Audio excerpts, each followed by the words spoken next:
Hello students, आज हम 3 column cash book से रिलेटेड प्रॉब्लम नंबर 3 सॉल्व करने वाले हैं। Firstly read the question. Prepare 3 column cash book from the following. एक बार क्वेश्चन को अच्छे से रीड कर लिया जाए। फरवरी मंथ से रिलेटेड इंफॉर्मेशन है। Transactions, cash in hand, bank overdraft, receipt from Kapil, sold goods to Suraj, bought goods from Raj, receipt check from Ratan Lal, Ratan Lal's check was deposited into bank, cash withdrawn from bank and paid off his expenses. Now solution.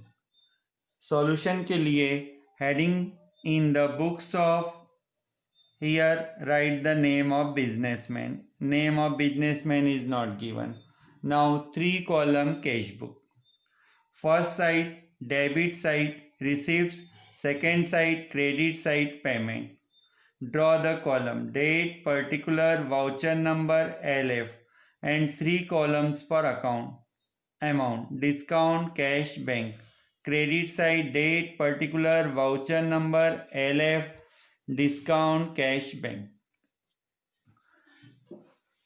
Fave 1 cash in hand. Fave 1 cash in hand posted in debit side to balance brought down. First Feb को businessman के पास 16,000 cash available है, तो इसे हमने balance BD में लिखा है। Bank overdraft 1,000।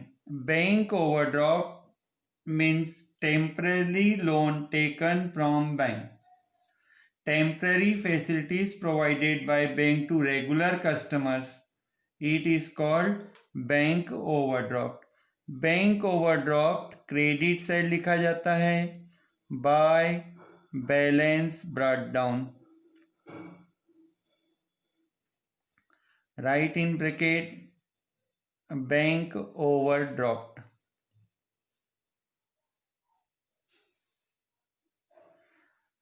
$1,000. Next, Feb 3, receipt from Kapil. Receipt from Kapil. Cash comes in. Cash comes in. So write in debit side. Cash comes in from where? Kapil. तो यहाँ पर लिखिए to Kapil. Amount put in the column of cash 9,000 and discount allowed 900. Feb 3 में discount allowed भी दिया है, तो discount के कॉलम में लिख दीजिए। Feb 5 sold goods to Suraj for cash. Sold goods to Suraj for cash. Transaction में देखो कैश पर क्या इफेक्ट हो रहा है, कैश कम्स इन, और कैश कम्स इन होने का रीजन क्या हुआ यहाँ पर, sales account. Sold goods to Suraj for cash. Cash sales में सूरज का कोई इफेक्ट नहीं होगा। अमाउंट कैश कॉलम में 15,000। Next Feb 8 bought goods from Raj and paid by cheque. Bought goods cash पर इफेक्ट देखिए, cash goes out for what purpose, purchases account. Cash goes out लेकिन cheque दिया है, तो अमाउंट आपको बैंक के कॉलम में लिखना है। Next Feb 10 received cheque from Ratan Lal 10,000 and discount allowed to him. Received cheque from Ratan Lal, cheque receive हुआ तो डेबिट साइड लिखिए to Ratan Lal. Cheque received होता है तो उसे कैश माना जाता है, तो यहां पर कैश कॉलम में लिखेंगे 10,000 और डिस्काउंट के कॉलम में लिखिए 500। चेक रिसीव्ड होना कैश माना जाता है। Now Feb 15 Ratan Lal cheque was deposited into bank. यहाँ पर अमाउंट नहीं दिया है। रतन लाल का चेक देखिए, फेब 10 को जब रिसीव हुआ तो 10,000 का था। ये ट्रांजेक्शन बहुत ही अच्छा है, ध्यान दें। रतनलाल's check was deposited into bank. Ratanlal से चेक आपको फेब 10 को रिसीव हुआ था और ये चेक बैंक में फेब 15 को जा रहा है, तो इसे कॉन्ट्रा एंट्री कहा जाता है। When checks deposited into bank after some days, तो इसे कॉन्ट्रा एंट्री कहा जाता है। ये कॉन्ट्रा एंट्री का चार्ट हमने बनाया था। Recording of contra entries, when cash deposited into bank. Second, when cheques deposited into bank after some days. जैसे आपको चेक फेब 10 को रिसीव हुआ है और आप बैंक में फेब 15 को डिपॉजिट करेंगे, तो इसे हम कहेंगे cheque deposited into bank after some days. तो इस ट्रांजेक्शन में आपको क्रेडिट साइड लिखना है by bank account. By bank account amount cash के कॉलम में लिखना है, फिर डेबिट साइड लिखना है टू कैश अकाउंट और अमाउंट बैंक के कॉलम में लिखना है। क्लियर?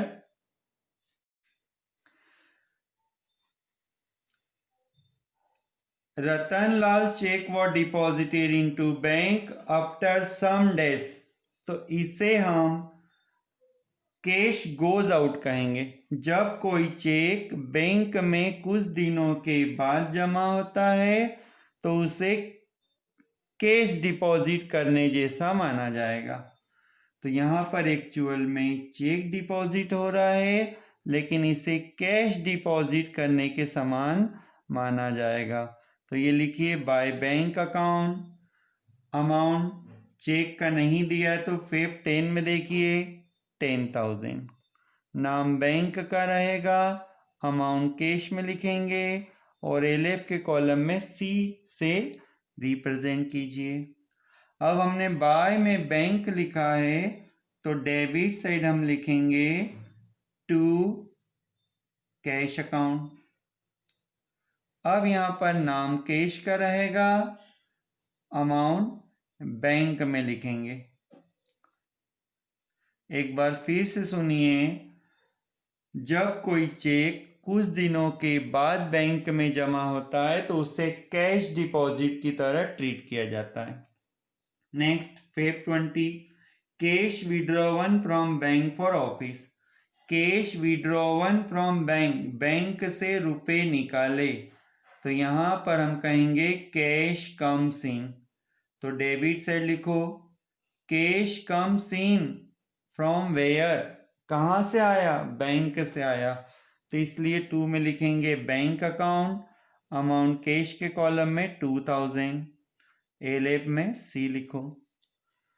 अब यहाँ पर कैश कम्स इन हुआ तो कैश को डेबिट किया, लेकिन कॉन्ट्रा एंट्री होने से इसको क्रेडिट साइड भी लिखना होगा। फेब 20 डेबिट में आपने टू बैंक लिखा है तो क्रेडिट में लिखेंगे बाय कैश अकाउंट, नाम कैश का रहेगा, अमाउंट बैंक में लिखो 2000 और सी से एलएफ में रिप्रेजेंट कीजिए। Feb 25 paid office expenses.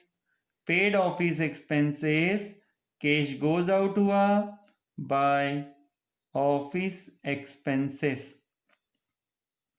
By office expenses, amount put in the column of cash। सभी ट्रांजेक्शन होने के बाद end of the month, month की लास्ट डेट को बैलेंस निकाला जाएगा, तो क्रेडिट साइड लिखिए बाय बैलेंस सीडी। अब हम कैश की बात करते हैं, तो कैश में देखिए डेबिट साइड का टोटल देखो, कैश में कैश का डेबिट साइड का टोटल देखिए,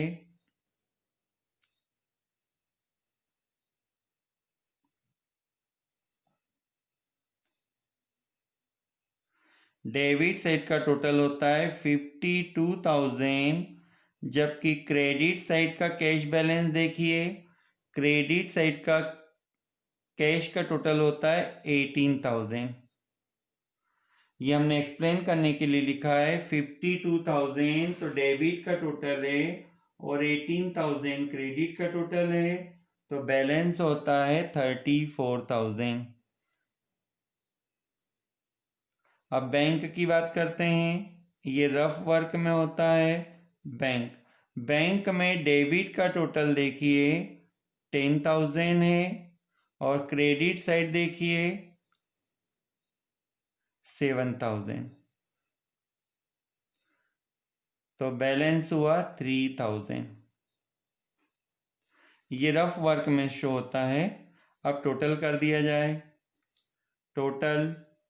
total of cash 52,000, total of bank 10,000, total of discount in debit side 1,400, total of discount in credit side dash, total of cash 52,000, total of bank 10,000.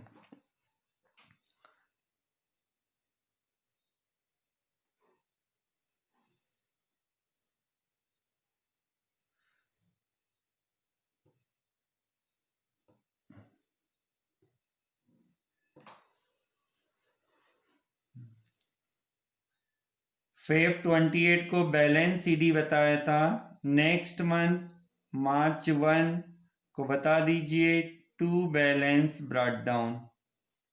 To balance brought down means opening balance.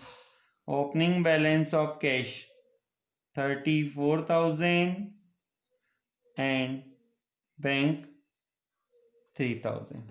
Clear?